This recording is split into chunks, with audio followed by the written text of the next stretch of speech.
Welcome to The Lubber's Hole. You're listening to a Patrick O'Brien podcast where Ian and Mike talk and listen and debate our way through all 21 novels in the Aubrey Maturin series by Patrick O'Brien. We are, Mike, I guess most of the way, but not quite all the way through Fortune of War. Can you catch us up? Where did we get to last time? What might be in store for us this week? Sure, Ian.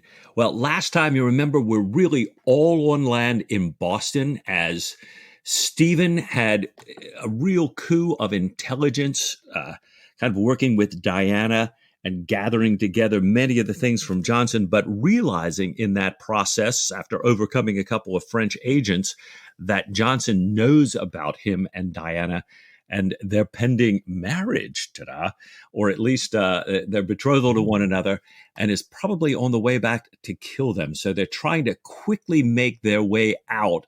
They are holed up in Diana's room in Franchon's hotel, and they've sent for help from Jack. Jack has gone with a Harapace, rescued them, and put them aboard a hidey hole on one of Mr. Harapace Sr.'s boats. They've since then gotten away, rowed out, and have just come aboard the Shannon, captained by Jack's cousin, Captain Brooke. Now, we're on the Shannon. Jack and Diana and Stephen just saw the Chesapeake's cutter run by them in the last episode. And sure enough, the Shannon has been standing in daily looking for an engagement with the Chesapeake, the last remaining frigate that really is in action in that area. And this week, Ian, I think we're going to see that engagement. I think we are. I think we're at one of those moments where the timeline of Jack Aubrey and Stephen Maturin is going to converge with the timeline of real history, in this case, the timeline of the War of 1812. And we're coming up to June the 1st, 1813. Yeah. And to help us wrap up the events of Fortune of War and look forward to what's coming in The Surgeon's Mate, we've got an interview with our old friend, Karen Millyard. But first, let's get back aboard HMS Shannon and find out what's happening. So we have the fictitious Jack Aubrey and the fictitious Stephen Maturin aboard the real-life, factual HMS Shannon. And we've constructed a world here. Patrick O'Brien's done a really nice job in finding a way, like he often does, to get his fictional characters into the world, not instead of, but alongside the real characters.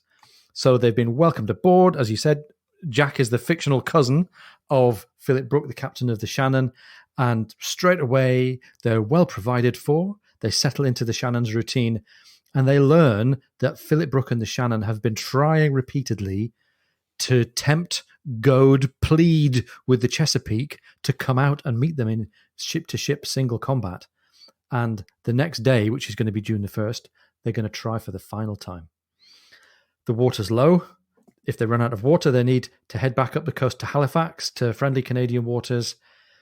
And this, you get the sense here, Mike, this is a ship on tiptoes. They've been preparing for this moment. The whole Navy has been willing for this moment of a return match, if you like, in the war against the American frigates for what feels like an age. Yeah, absolutely. And it sounds, as Jack is first kind of taken around the ship by Captain Brooke, his cousin, they're seeing that this might be just the ship to do it. I mean, Brooke has got this incredibly well-trained crew. They've been together for years. Interestingly, Jack is so, he's very impressed by how Philip drills them. And he's complimenting Philip on these techniques. And Philip is kind of looking at him saying, well, Jack, I learned these all from you, when I was fairly young there. So some of these Jack has said, I'm going to use that again. I kind of had forgotten that. And what we're seeing is a lot of new technology as well. Yeah. Philip Brooke, and in history and in the book here, as O'Brien has very, very meticulously brought that history forward, has got all kinds of new sights on the cannons. He's got all kinds of marking on the decks using pendulums and compasses to allow them to fire accurately, right even in the midst of smoke. O'Brien doesn't write about it, but we know in the real thing, they had really nice pieces used to accurately raise these cannons, level the cannons, put them back down at various distances to compensate for them. And we find out that they have this incredible zeal for beating an American ship in action. And to that end, they learn aboard the Shannon that the last 24 prizes that the Shannon had come across during its duty in this long, long extended blockade of the Boston Harbor, they burnt them rather than having their crew lose any men aboard prize crews sailing back to Halifax. They wanted to be at full capacity, if they ever got a chance to meet one of these American frigates. They wanted to be able to take on a heavy American frigate and avenge the loss of the Royal Navy ships, which they're all feeling as keenly as everybody else that we talked to all the way in this book and the last. Absolutely. It's been 2 books in the making, this anxiety to get revenge on the American fleet. And by the way, while Jack is getting at home again in the world of the Navy and talking about new technology and guns with Brooke, Diana and Stephen are just having a little moment together, and Diana's turning to him and saying, "Lord, Stephen, I'm just beginning to realize it. We have escaped. We have run clean away." And I don't know about you, Mike, but I'm thinking, are you sure? Oh, I wish you hadn't said that. Right. I wish you hadn't said that. Grab a blade and reach the wood. Yeah. Let's just talk for a minute about this idea of technology, because I think it's been a bit of a theme for a lot of what O'Brien has written about the contrast between the old world and the new. It even appeared in the Master and Commander movie. And after we'd had that great time with Gordon Larko a couple of episodes ago, I was reminded of that, with the Russell Crowe, Jack Aubrey sitting there saying, "That's the future. What a fascinating modern age we live in." Very often, I think, in this book and in the other books, O'Brien invites us to consider, Jack as looking backwards to an old age of tradition and permanence and conservatism with a small c, if you like. Right. And some of the rest of the Navy being more industrially minded and more modern and more based on technology. And Jack's got this instinctive distrust of innovation, perhaps with the exception of innovations brought along by his cousin Brooke. Right. And Brooke really represents this quite stern, quite vehement, but very objectively scientific Navy that's probably the introduction of technology, right? We're just at the beginning of the Industrial Revolution. Right. I mean, I'm jumping ahead here a little bit, but they're about to have a conversation in a little while between Stephen and Philip and Jack about the Americans using a steamship with a long cannon, and this idea that says, gosh, you don't have to worry about the wind. You don't have to worry about the tide. This thing can go anywhere, turn anywhere. So you really have this, the old immemorial custom of the service where nothing ever changes. And this idea that says, hey, look, we can become a lot more effective with this new technology. And I think, as you say, and no spoilers here, but it's been a theme all the way through and will continue to be a theme in O'Brien's work here. And not only the new technology, but new people and the admiralty and the formation thereof. And new government, and in this case, new enemies as well. Rather than fighting the French, we're fighting the Americans. Yeah, very true. Well, it's interesting. It reminds me hearing these conversation with the old and the new in Game of Thrones. We kept running across this: the old gods and the new, and a little bit of the mythology behind that. In the 7 kingdoms of Westeros, the dominant religion is the faith of the 7. First brought to its shores by the Andals some 6,000 years ago. But there are some who still keep to the old way, worshipping the faceless gods of the children of the forest and the first men. The old gods are countless, nameless spirits of nature. In ancient times, the children of the forest carved faces in the trunks of the weirwood trees, which became sacred symbols of their faith. In time, the first men adopted the children's gods as their own. Meanwhile, across the narrow sea, a new religion was born in the hills of Andalos. According to legend, the god of 7 revealed itself to the Andals, and the invasion of Westeros followed soon after. The Andals sailed across the sea on ships armed with weapons of steel. The invaders destroyed most of the weirwoods in the southern lands. In time, the faith of the Seven spread like wildfire throughout the land. Still, in the north, where descendants of the first men dwell, worship of the old gods continues to this day, and the sacred faces of the weirwood trees keep close watch over the faithful. You get this in different places here where we have this old and the new, the romantic and the enlightenment. I kind of wonder how that plays out as we go forward here. Yeah, well, I mean, if we take the Game of Thrones, it's going to play out yeah. with lots of stabbing and burning and disemboweling and fornication and dragons. But I have a feeling that that's not what O'Brien has in mind for us here. Well, again, we pit the big dragons of old against the giant crossbows of the new, the old Navy and the new Navy. Clearly, O'Brien is not going quite in that direction, to your point. Isn't there a series that contains Her Majesty's Dragon with the Royal Navy and a dragon involved? I've got one on my shelf somewhere that I never have read yet that is back to this time, back to the Napoleonic Wars and the Royal Navy and dragons. Novels of fantasy and alternate history, reimagining the epic events of the Napoleonic Wars with an air force of dragons manned by crews of aviators. Yeah, that's it. Her Majesty's Dragon is the first one, and there are 9 novels. None of which I've read yet, several of which I own. It kind of reminds me, if you go back to the beginnings of sort of technology-based fantasy, maybe one of the early ones was Frankenstein. Ooh. I'm pretty sure Mary Shelley published Frankenstein or wrote it in 1818. Right. So we're just at the beginning of that era when people start to speculate about man's ability to really manipulate the environment and man's ability to use technology. So anyway, maybe we're reaching a bit far with this, but we're at the point here in the story where we've got Jack and history, and as you say, Mike, the immemorial custom of the service looking backwards. And we've got Philip Brooke and the crew of the Shannon with technology and preparation and reason and thought. Is it going to be enough? Is it going to be enough having both of those brains and both of those cultures aboard the Shannon to give them victory over the Chesapeake? Up until now, we would think the odds are probably not in their favor, as we say in another silly fantasy series, but who knows? So Jack and Philip get plenty of time to discuss gunnery, and Jack gets plenty of time to admire the Shannon's crew's excellent standards of accuracy, timing of broadsides. He's really knocked flat, I think, by just how committed and well prepared and fast and accurate the gunners are aboard the Shannon. So that's probably a strike on our side.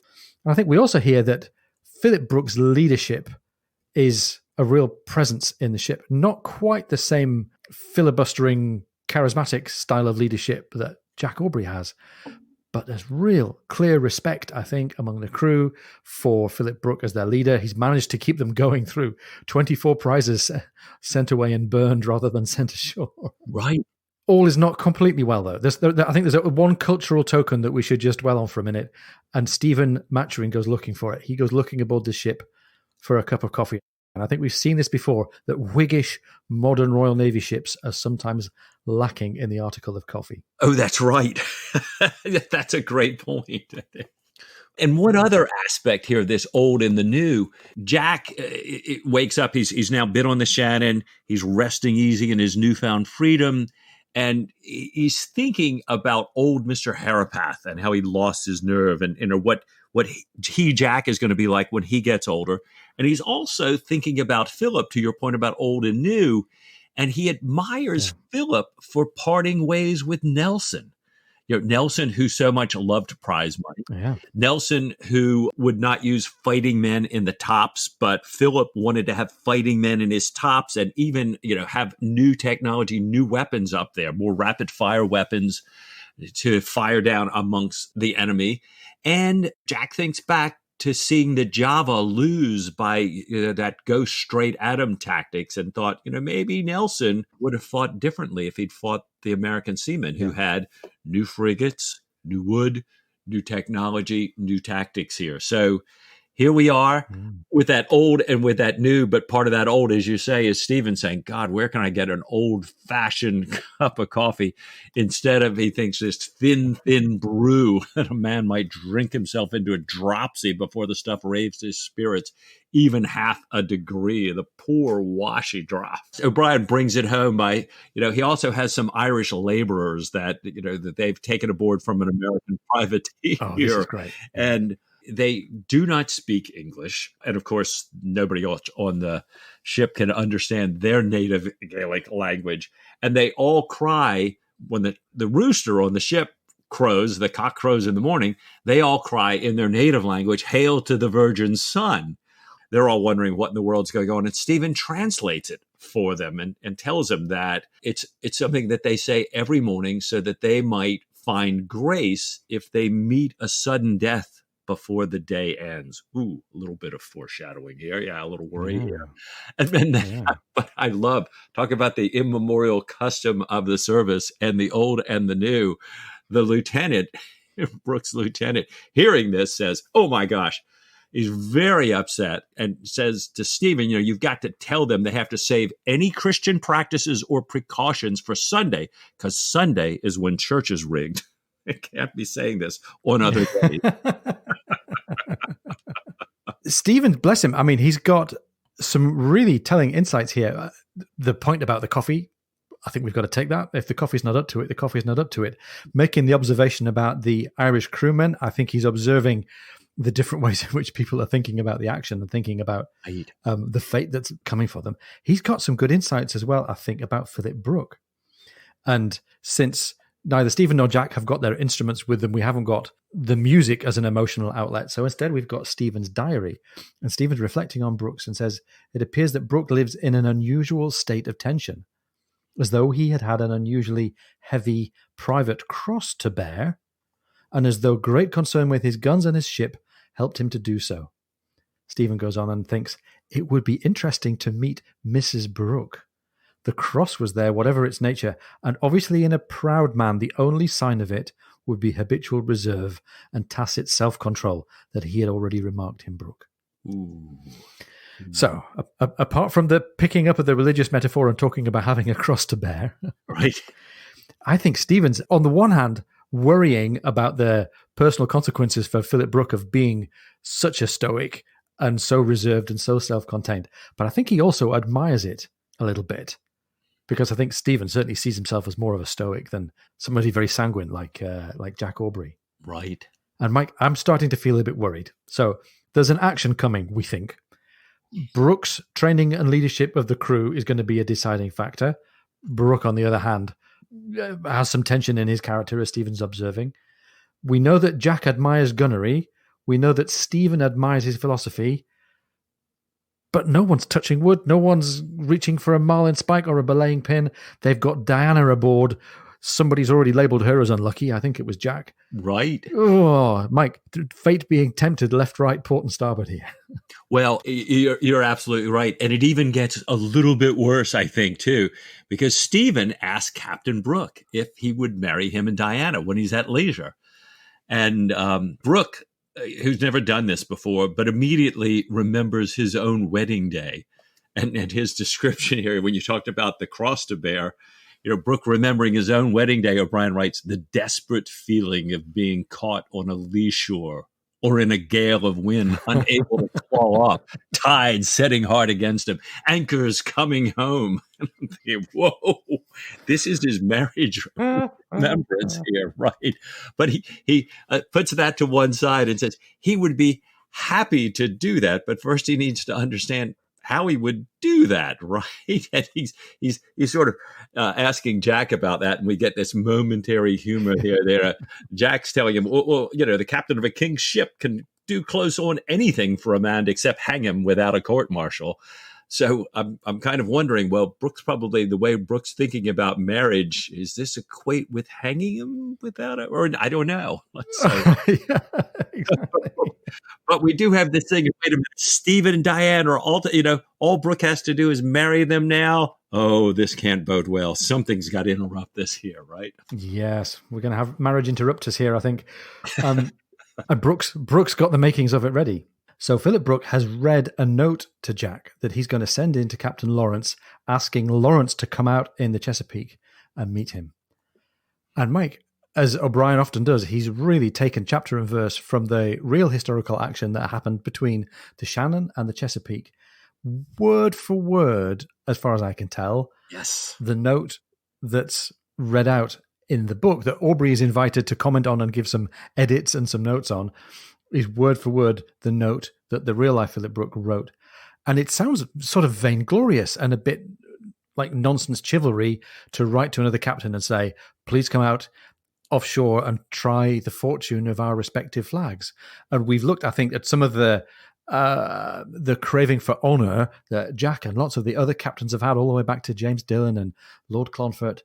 And it's real. This was a real honor-based, Yes. a real, almost you might say, fate and destiny-driven coming together between the Shannon and the Chesapeake to say, let's see how well we do when we're just together in single combat. I can't imagine very many of today's armed forces inviting the enemy out for single combat, but it's absolutely what they did. I don't know whether the note was actually ever received by Lawrence or whether it was the final thing that motivated him in the fictional world. I think I'll ask to believe that Captain Lawrence was motivated maybe to come out and find out what had happened to Aubrey and Maturin and Diana Villiers. I think a little bit of the history that I've read since suggests that, in fact, like O'Brien writes it in the book, it never quite made its way to him that an actual Captain Slocum in history was taking the note in and Lawrence was coming out and past him, so that Slocum never got to Lawrence before Lawrence came out. But Brooke wrote the letter absolutely intending it to have the effect that he had, Yes. which is to say, in honor bound, I ask you to come out and try this fight. And I was amazed in the detail of the note, Ian, that he sort of says, look, I want to tell you, this is how many men I have. This is how many cannons I have. How many guns? Yeah, I've sent the other ships away. I will, it really was, look, this is it. Come take me just as I am. And let's, we've got to do this for our countries. And I'm like, wow, that's something. And it's got right in the way of the nuptials between Stephen Maturin and Diana Villiers. So Diana, I think this is the first time Diana's been aboard a ship as the ship has cleared for action. Ooh. So Diana has to go find a place in the forepeak. She discovers that she's in a place that was formerly occupied by pigs. So what does it say? The hands report the space is pretty salubrious now that the pigs are all gone, apart from the rats and the cockroaches. And the captain asks them to sprinkle it with eau de cologne. Ooh. But even the eau de cologne is controversial, right? He's gone word for word with Philip Brooks' note, but I think we're not quite sure about the eau de cologne. Right. I mean, O'Brien comes back in the foreword to Surgeon's Mate, I believe, and says that he'd gotten a letter saying that eau de cologne was not in common usage in the UK until some years later after this. And so, and O'Brien wanted to argue that, well, while that might not have been the case, a captain who had been to France would probably have known about this. So he is keen to get that detail right. That's for sure. But as much as we know that we can't confirm that Aubrey, Maturin, or Villiers were on board, though. We don't see that. No. I think we'll forgive ourselves a bit of eau de cologne and the presence of 3 fictional characters. Right. So the Chesapeake's coming out, and Jack says, well, Philip, your prayers are answered. And Jack's referring to superstition and faith and spirituality. And Philip's really not sure. He says, yes, but was it right to pray for such a thing? Right. Again, a little ominous. So this might be a good moment for us to beat to quarters and perhaps go and get a little refreshment and come back after the break. What do you think, Mike? Oh, I think that's a grand idea, Ian. Let's do that.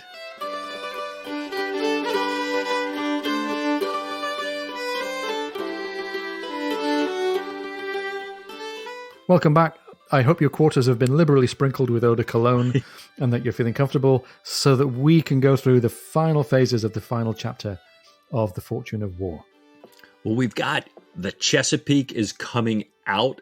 The Shannon is looking at them.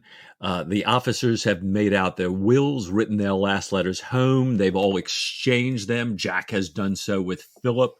And they take one more stroll around the deck. Philip asks Jack to inspect the guns with him.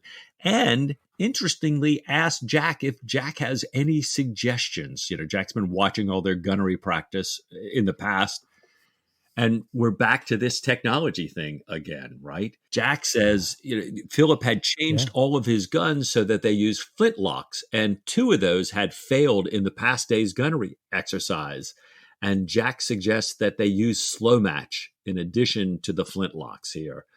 As Jack says, O'Brien writes, "I believe you cannot afford to waste a single shot with the gentleman across the way," meaning Lawrence.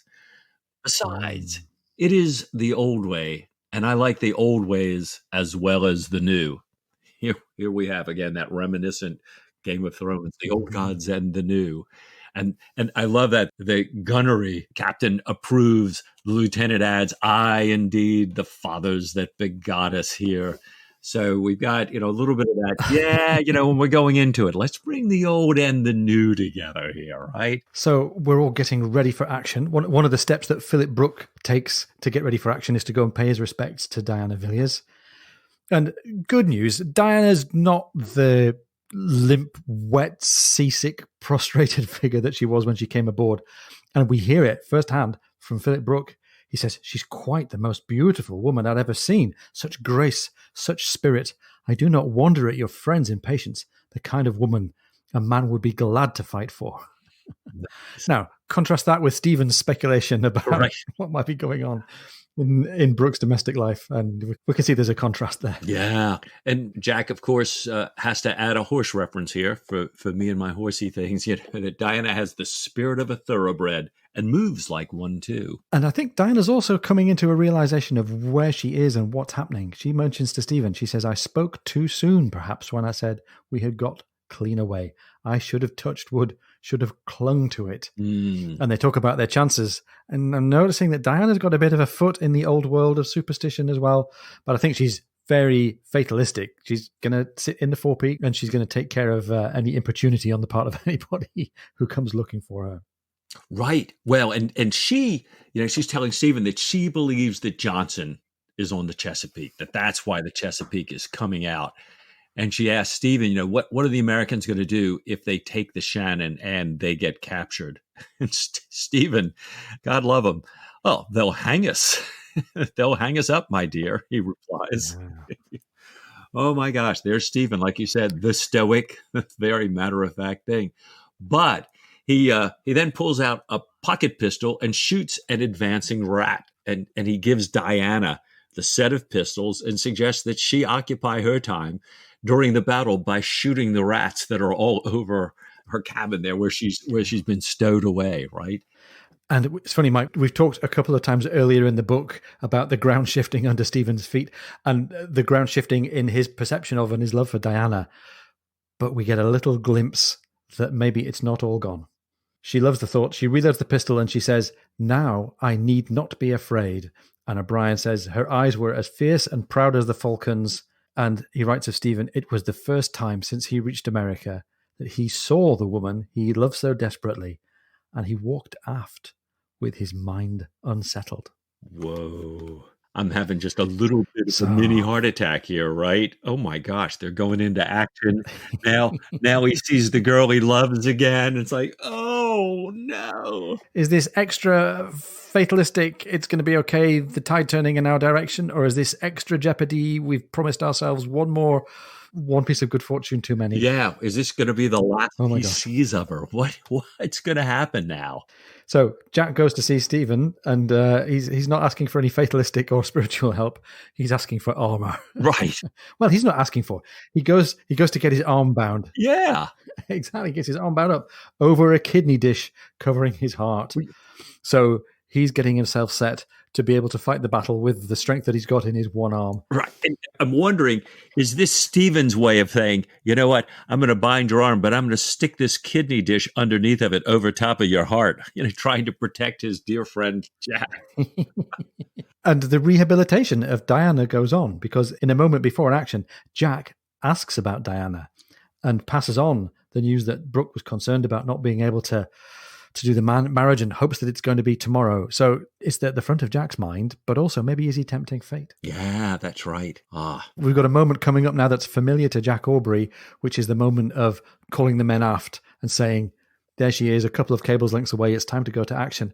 And maybe in some of his previous actions, Jack would have given a bit of a stirring speech, not a fake speech, but he would have rallied the men a little bit. But Philip Brooke is much more matter of fact, much more pragmatic. And he says, the Americans over there, the English haven't forgotten the way to fight.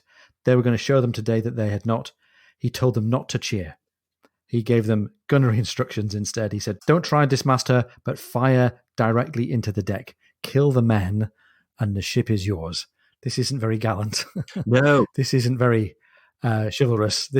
We're setting about this to win. Right. And apparently O'Brien has lifted this straight out of some of the biographies about Brooke, that this was, in fact, the speech, kill the men and the ship is yours. And almost as soon as we've begun to think about it, Mike, we're in the action. This is Patrick O'Brien. We didn't get very much of a long build-up. We don't get a long drumbeat. We're cleared for action. The Chesapeake backs her topsail, and there we are. Rather than attempting to rake the Shannon stern, the Chesapeake comes up parallel, almost herself, Nelson-like. Never mind, maneuvers go straight at them. Right. And the good news for the Shannon was that they got off their shots first. Yes. And when the smoke cleared, we see that the quarterdeck of the Chesapeake was empty. The Shannon's initial shots had smashed the wheel, killed the helmsman, killed lots of the men on the quarterdeck. And in the early stages of the action, we see that the Chesapeake's forestaysail was destroyed, so she couldn't any longer do anything other than head into wind. And as the Chesapeake luffs up and goes closer to the wind, she presents her quarter again to the Shannon, and the Shannon can rake her mercilessly. Yeah, this thing is just some of the most incredible gunning, as people have written about this, that anybody's ever seen. They're just firing nonstop right at each other.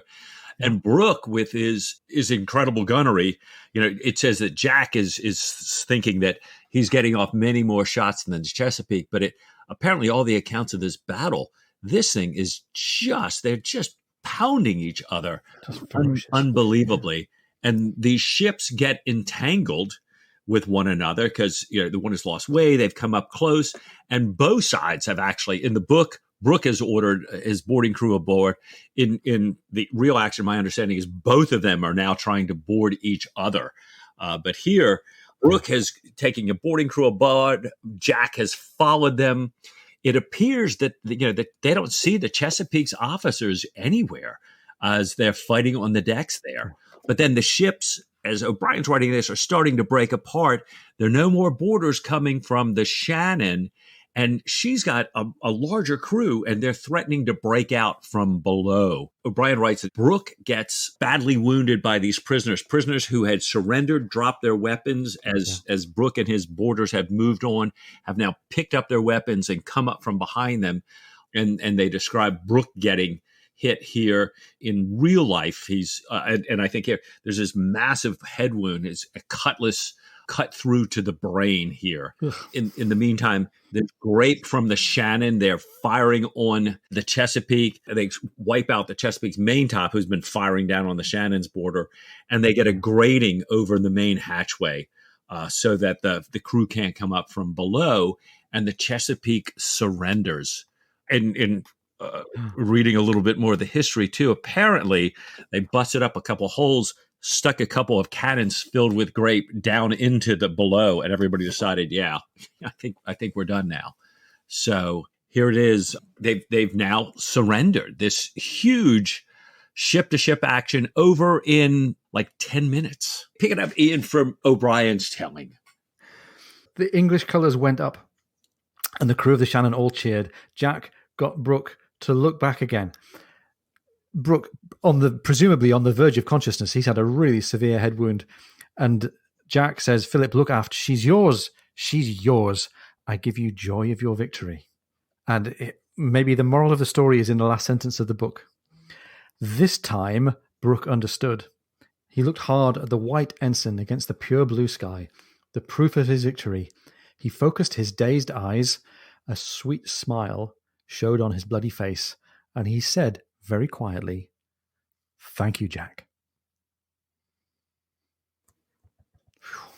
So, Mike, we've got to the end of, I think, 2 straight books with Jack never once in command of a ship. Right. Except perhaps the smelly dinghy in Boston Harbor. But despite that, we've had ship-to-ship actions, we've had shipwreck, we've had fire, we've had imprisonment. Jack and Stephen and Diana are all in the same place, all afloat on the same ship, as far as we can tell at the moment.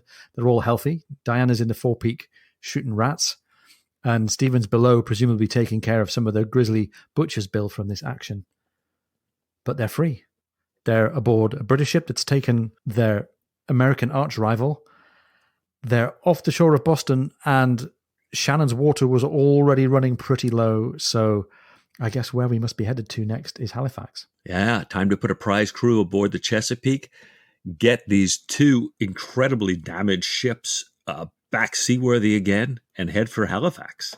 Nope. And we had this tantalizing Halifax ball that Karen had mentioned to us, Karen Millyard, in our first ever guest interview, that would be coming up sometime pretty soon here. I'd love to know a little bit more about that as well. Well, I think I would. It's really great to have Karen back with us. Karen, welcome to the podcast again. Thank you. It's a great pleasure to be back. As we've got into the very beginning of Surgeon's Mate, it's clear that there's going to be a big celebration. We've had this great historic victory of the Shannon over the Chesapeake. We've got British and Canadian society gathered in Halifax. So we're going to talk today about how that city and about how the Navy might have been celebrating. Mm-hmm. To listen to O'Brien tell it, at least in the words of Diana and in the words of Stephen, Halifax doesn't get the greatest acclaim. You know, a little bit of a provincial town. Diana's even a little less gracious in her comments. What, does O'Brien get this right here, or do Stephen and Diana get this right? Well, the truth is somewhere in between. I mean, it was a thriving community with, thousands of people coming and going. There was, of course, the resident population, officers and men being posted at different times, Navy and Army, merchants coming and going. It was a very lively place, and they were getting constant shipments of the most fashionable fabrics, the latest publications and music and all sorts of things. So it's true. It wasn't London or Bath or one of the more fashionable places in the world, or as she says, even Philadelphia. But there were fashionable people there. There were wealthy people there. There were titled people there, including some very, very richly dressed women who had very impressive jewels. And so she's being a little snobbish, not quite fair, not paying quite the justice that she should to the city of Halifax, in my opinion. Wow. And when we were talking before, you mentioned that there are some sources that give us some kind of quotes about how people were seen and how fashion was working at the time, because it seems like people were thinking and talking already then about just how stylish and how glamorous some of these fashions were. Oh, yes, absolutely.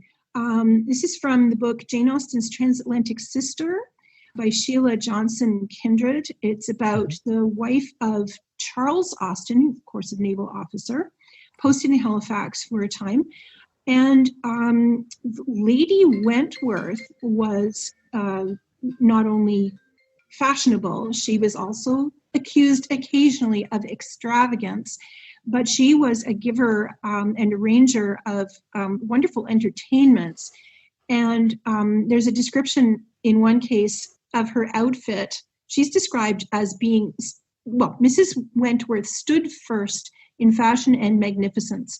Her gown and petticoat of sylvan tissue, trimmed with Italian flowers and the finest blonde lace, a train of 4 yards long, her hair and wrist ornamented with real diamonds. Now, this description dates from a couple of years prior to 1813, but I think it's worth quoting because it's so lavish.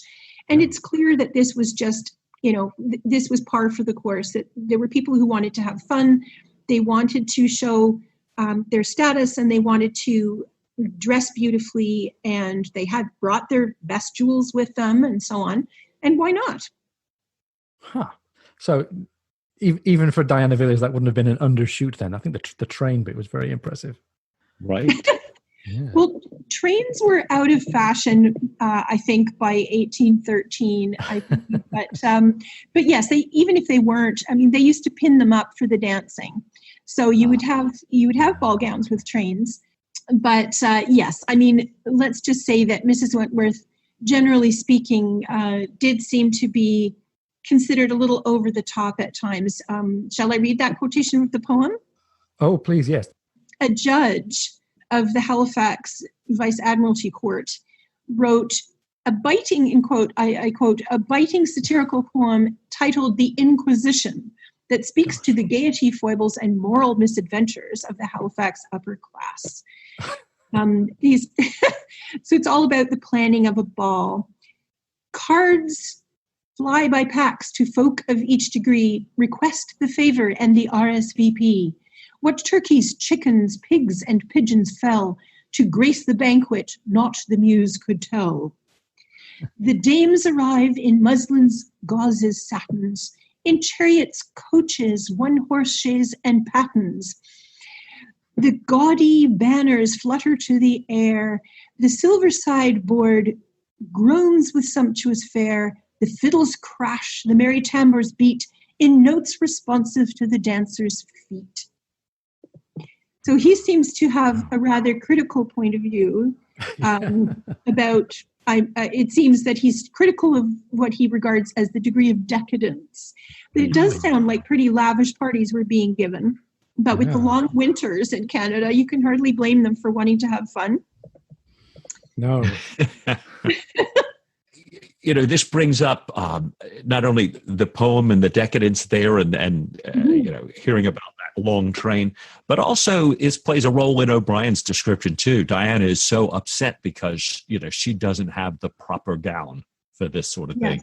What's going on with gowns and fashions back then? You kind of alluded to it a little bit earlier, Karen, but what would have been the style of the day and how likely would it have been there in Halifax as well? The best fabrics could certainly be had. The merchants were, in fact, importing the best things. You can see the lists of their imports. They had advertisements in the newspapers saying we've just received a shipment of the finest muslins from India and silks and so on. So the fabrics were certainly there. Usually women would buy the fabric and their chosen trim and have the dress. They would either make it themselves or a person of say, Lady Wentworth's status would have it made. There were, in spite of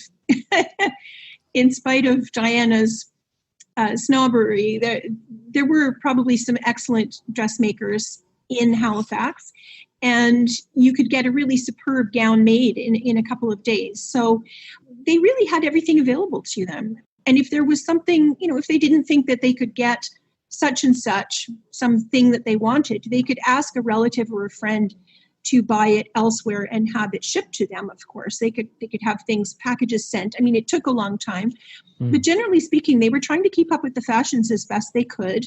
And they weren't that far behind, especially in the warmer months. The ships, it took some time to cross the Atlantic, but they weren't that far behind, and they were getting publications and news. Of course, lots of letters were coming about the latest fashions.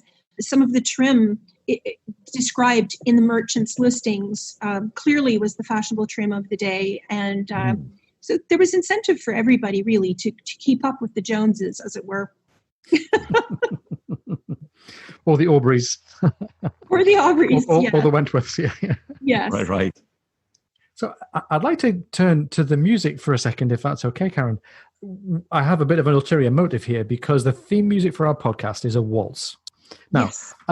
I know it. It's known by a number of different names. I know it as Michael Turner's Waltz. We think that it's a derivation of an earlier piece from a set of German dances by Mozart, and the Mozart version certainly would have made it contemporary with 1812, 1813. Oh, okay. But the waltz itself isn't mentioned in the book The Surgeon's Mate, although clearly they mentioned dancing the minuet. In the movie Emma, the 2020 recent movie Emma, there's a dance scene where they're dancing a waltz, and they're actually dancing to Michael Turner's Waltz. So how do we get from a world where, I think, as you mentioned in our first chat with you, people don't touch each other and they wear gloves and we're all quite cautious and reserved, to a world where the waltz becomes part of fashionable dancing again? Yes. Well, I'll just say it's not so much the germs. I think germs are on everybody's mind right now. But it was more a question of social propriety. What you did in public was very, very different from what you were allowed to do in private. And so the notion of public decorum was extremely central, and you just didn't touch each other in an quote unquote intimate way in public. And so the gloves were part of that. And the whole waltz sort of controversy is about that too. That you just had not had such an intimate dance form on the ballroom floor in about 200 years. Wow. So this notion of touching another person's torso and dancing with that person for such a long time in such an intimate hold was just considered very scandalous by a lot of people. But it had been sort of creeping gradually into English society. The sort of the standard, or I should say, a well-known story is that Lady Leven introduced the waltz to upper-class English society in London in around 1812. But there's actually evidence that many people in England were already acquainted with the waltz much earlier than that. There's a cartoon that was published, I think it was Southampton, depicting a ball in the port town of Southampton, showing sailors dancing with the local girls, dancing the waltz. And of course, the cartoonists were pretty severe on waltz dancers, and it was all very exaggerated and very lewd.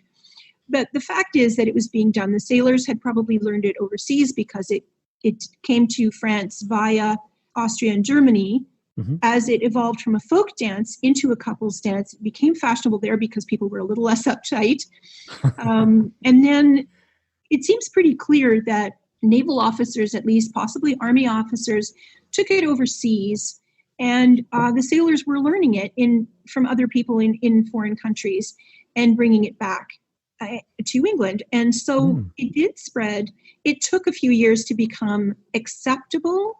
But it seems also that in terms of the Lady Leven story, it actually seems that the waltz may have been done in London during the visit of the Russian emperor during the Napoleonic War. So that also predates 1812. It took time to become acceptable, but the upper classes, of course, didn't really answer to anybody else. So they could do what they wanted, and they didn't care that much if anyone else thought it was lewd. The middle classes did not have that option. It was actually considered a kind of make or break element of a young woman's reputation. I've seen a letter from this period noting that a young debutante had been seen waltzing in London during her season. And it was clear that the letter writers and recipient regarded this as a reputation breaker, that she was now unmarriageable. It was that extreme. But these were middle-class people. You know, the upper class, as I said, they could do whatever they wanted. So it's an interesting thing, but it did creep into respectability eventually. Well, we get a bit of respectability kind of commented on in the description of the ball in Halifax, because there's the girl in the white dress who goes out and comes back in with grass stains all up behind her. Yes. Yeah. And, you know, like any smaller community, there is people were all watching each other, and you know, sometimes people could be very severe upon that sort of thing. You see some of that in contemporary accounts, letters, and so on. Some of the women are extremely catty about other women who have bad reputations and so on. We don't know that the waltz was being done in Halifax at this time. It might have been. The dance you're referring to in the movie was a waltz country dance. The waltz was being used for country dances long before it became fashionable and acceptable as a couples dance, of course. And the tune that you are using and that is used in the film was a waltz country dance. Right. And I think you were telling us early on that there was a waltz country dance popular in Canada named after the Duke of Kent. He later became the father of Queen Victoria. Yep. And he was known for his passionate fondness for music and dancing. So there's a very lovely Canadian connection there too. Okay. Nice. So if we're in Canada and we're with sailors, we're in prime waltz territory. That's what we're saying. Could be. Could be. We don't know, but probably some of them knew it, yes. Whether they dared to do it in a respectable port town is another question. It's funny. The other thing that Mike and I have talked about from time to time is how when we talk about the code of gentlemanly conduct, the code of dueling, the code of gentleman's reputation, and how it seems to be present in all parts of the world, in all cultures, that something has traveled with colonialization, hasn't it? People's accepted idea of manners, yes. This sort of amalgam of British and French upper middle class manners has somehow just taken hold pretty much everywhere. Oh, absolutely. There's an advertisement in one of the Halifax newspapers of the period for a dancing master's school, mm-hmm. and he teaches manners and decorum, as most of the dancing masters and dancing mistresses did. They actually taught you how to walk, how to stand, how to sit, how to get up, how to wear your hat, how to hold your fan, all these kinds of things. They taught you how to become a more elegant member of society. This was part of your social education. This was quite normal. So you see this kind of ad in multiple newspapers of the time in Canada. There were a lot of ads for dancing lessons, for local assemblies, the regular dance series, all these kinds of things. Canadians were dance crazy. And it was actually so pervasive that an American who was writing a novel decades later, set in the War of 1812, actually remembered it and mentioned it, just commenting. And travelers coming through Canada in the Georgian period mentioned how particularly mad about dancing the Canadians were. So whether they were permanent Canadians at this point or people who were just passing through, dance was one of the most central activities all year round, actually. So it's we had that reputation. I'm quite proud of that. Canadians had that dance crazy reputation centuries ago. Well, Karen, you were even telling us about a dance on board a ship in January in Canada. Yes, that was a little bit later than our heroes. Okay, I can only imagine it's pretty darn cold. Right? Yeah, January, incredibly cold. I mean, it gets so cold here that sometimes the harbor freezes. Yeah. So this is not to be taken lightly, this description. They stretched sails over the upper deck and they placed little stoves around so that everyone could stay warm. And of course, the gentlemen were a bit warmer because they had their shirt, waistcoat, and woolen coats. The ladies were expected to wear very filmy dresses. You could sneak an extra petticoat underneath, but there wasn't much else underneath your actual gown. You'd have a chemise petticoat. You might have had a corset or not, depending on your figure and your personal choice. But yeah, they managed to be quite comfortable, and apparently it was considered a very elegant ball. And I've read descriptions of balls on board ship in other places, including Halifax. So it was not at all uncommon. And the Navy and the Army were both very enthusiastic organizers of balls and dance events. They loved to dance. There are many dances named after famous battles and commanders. There's a dance named after Captain Brooke. And this is quite integrated into society, that dancing was not a special thing that only certain people did. Most people went to the ball. Even if you didn't necessarily dance, you might have been in the card room, but everybody went to the ball. It was the place to be. It's really something that has kind of slipped past the history books, unfortunately, but it was absolutely the case. Wow. Well, let's just think about the 21st century for a second. A lot of your work has been bringing people together to help them rediscover and reenact and learn the dancing and the kind of social milieu of the 19th century. How's that going? Have you got any sign of those events coming back to life again as COVID maybe eases down a little? Well, it's kind of you to ask. Yeah, of course, I canceled the dance events right away because it was obvious that, that was not going to happen. I am working on some ways of adapting some of my other events, either to do them safely in person or to do them by Zoom or some platform like that.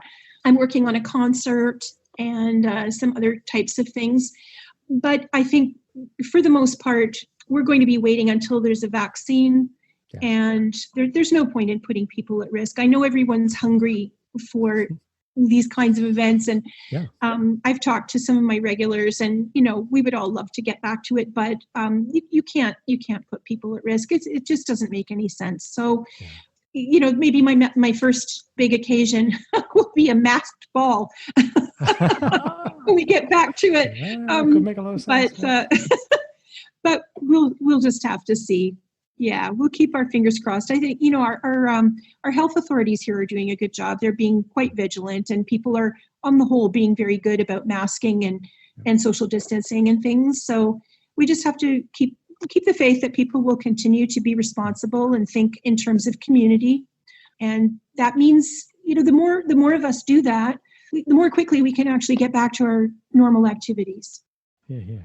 Absolutely. So if people want to keep their weather eye open and find out how things are going and find out as your activities start to come back to life, where can they find you on the internet, Karen? Oh, they should check my website for updates. It's janeaustendancing.ca. Make sure to spell Austin with an E. Yeah. And we will post updates when we have them. Right now, there hasn't been, anything for quite some time, but we will, as I say, keep our fingers crossed, and there will be some things announced soon. At the very least, there will be some Zoom activities, and with luck, we'll have a concert this fall in the open air. So Nice. There will be things to look for. Oh, great. Good luck. Thank you very much. Karen, as always, it's such a delightful time to have you to take us back in history. We were sitting there in March in front of that fire with you, and now here we are at the Halifax Ball.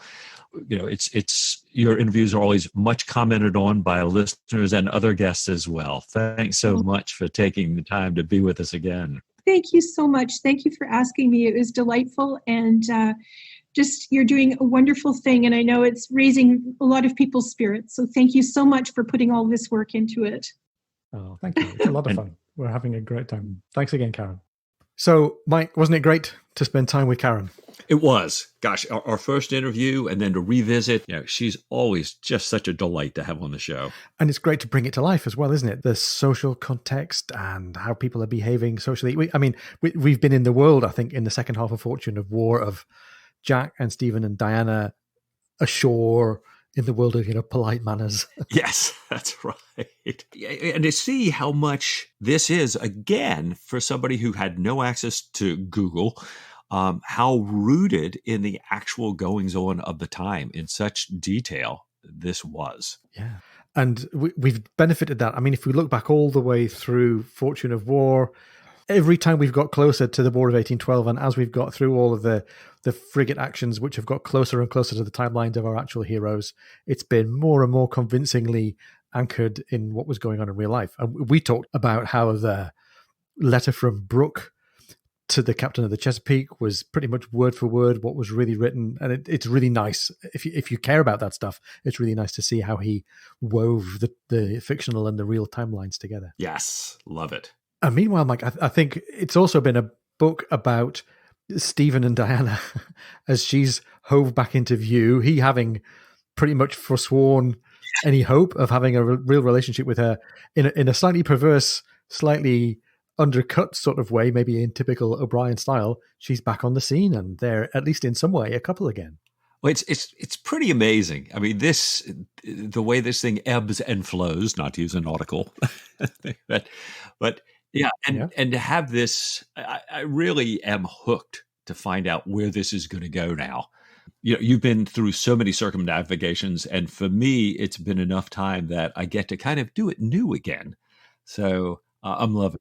And you don't get the sense at any point with O'Brien, I think, that the characters are heading in one direction. We all hope, I think, that Jack Aubrey's going to live long enough and stay out of trouble long enough, right, to make his way all the way up the captain's list. And that's probably a pretty easy trajectory to see. But there's been so much back and forth as the characters have moved along that the Stephen and Diana story, I think, is going to keep being a bit of a roller coaster. And if we care about the pretend real character of Stephen, we think, oh, poor guy, there's going to be loads more turmoil and heartache for him.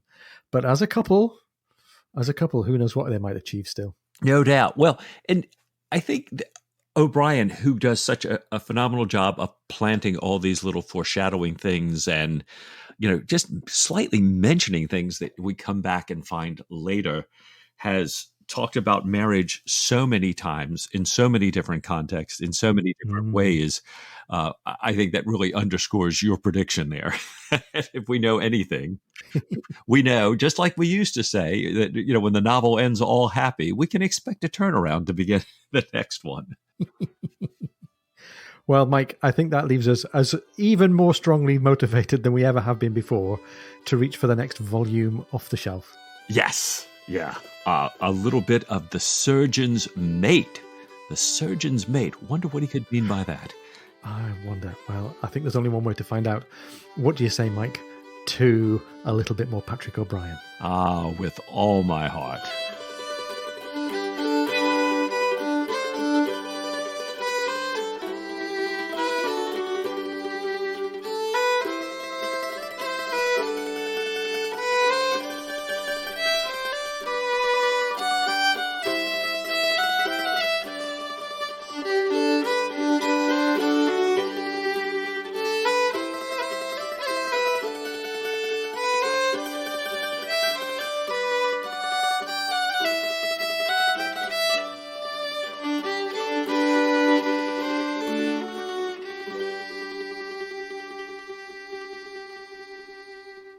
With all my things, I should heart that. No, hang on. There's your new outtake. No, try me again. I've got another one. Okay, very good. So, question me, Ian. What do you say next week to a little bit more Patrick O'Brien? Yeah, whatever. Oh, very